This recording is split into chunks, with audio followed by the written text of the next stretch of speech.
Hello everyone, welcome back to Knowledge Centre. आज हम पढ़ेंगे क्लास 12 मैक्रो इकोनॉमिक्स का chapter number 2 that is national income and its related abilities.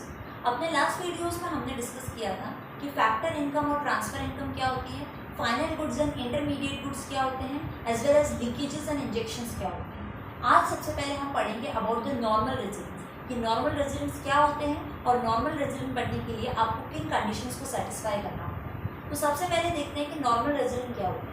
A person is said to be a normal resident when, as an ordinary resident, he is living in a nation for more than 1 year and his center of economic interest lies in that country. यानी कि आप किसी भी देश के normal resident कब कहलाते हो, जब आपको उस देश में रहते हुए 1 साल से ऊपर का टाइम पीरियड हो चुका है और साथ ही साथ आपका इकोनॉमिक इंटरेस्ट यानी आपका जॉब, आपका source of earning, source of livelihood उसी देश में है, तब आप जो है किसी भी कंट्री के नॉर्मल रेजिडेंट कहलाते हो। जैसे सपोज मान लीजिए मैं इंडिया में 1 साल से ऊपर से रह रही हूँ और मैं जॉब भी इंडिया में ही कर रही हूँ 1 साल से ऊपर से, तो मैं इंडिया की नॉर्मल रेजिडेंट कहलाऊँ।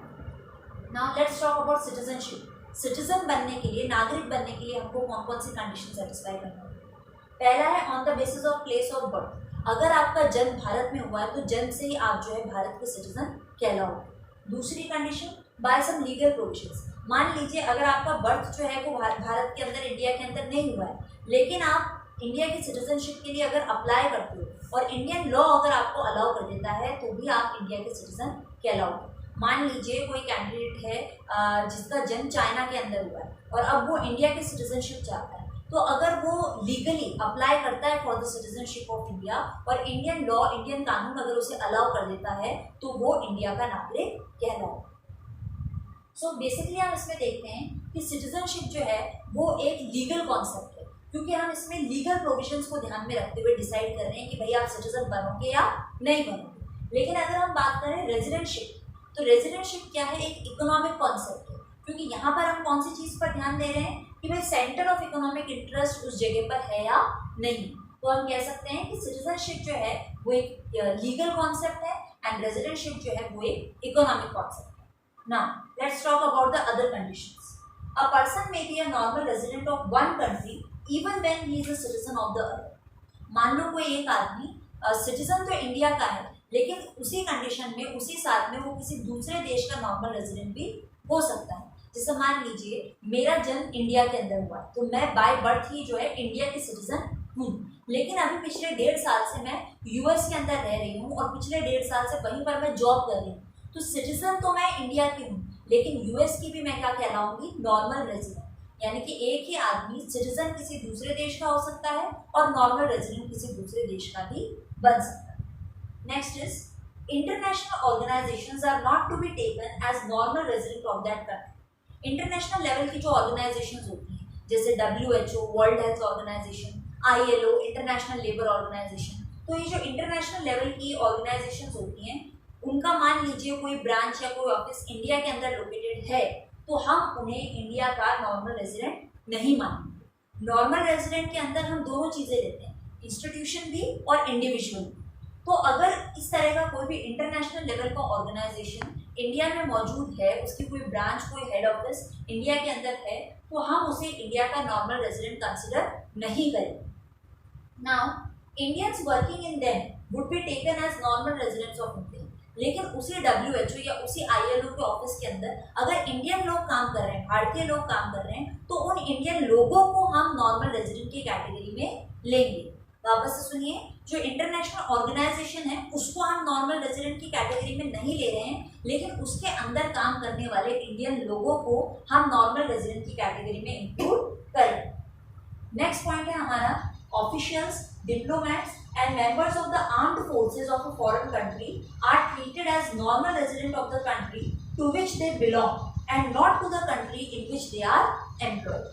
हम यहाँ बात कर रहे हैं officials, diplomats and member of the armed forces. तो इनका रूल थोड़ा टिपिकल है कि ये जो होते हैं बड़े ऑफिशियल्स हैं, डिप्लोमैट्स हैं या आर्म्ड फोर्सेस के जो मेंबर हैं, जो किसी फॉरेन कंट्री के हैं, यानी हम किसी दूसरे देश की बात कर रहे हैं, दूसरे देश के ये जो ऑफिशियल्स हैं, डिप्लोमैट्स हैं या आर्म्ड फोर्सेस के मेंबर्स हैं, इनको हम नॉर्मल रेजिडेंट मानेंगे। किस देश का, जिस देश के ये हैं। चाहे इनको रहते हुए 1.5 साल से ऊपर भी अगर हो जाता है तो भी हम इनको उस देश का नॉर्मल रेजिडेंट नहीं मानेंगे। इनको नॉर्मल रेजिडेंट उसी देश का माना जाएगा जिसके कि ये ओरिजिनल सिटीजन है, जिस देश को ये बिलोंग करते हैं। Now domestic territory. Domestic territory क्या होता है?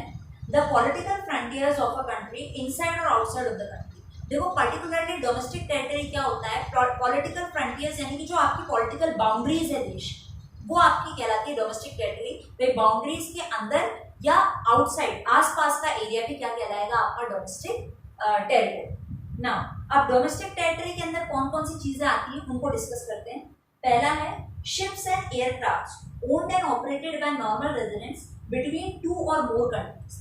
शिप्स है या एयरक्राफ्ट्स हैं जो कि है तो हमारे देश के, मान लीजिए इंडिया का एयर इंडिया का कोई क्राफ्ट, ठीक है, अब वो ऑपरेट करता है इंग्लैंड और सिंगापुर के बीच।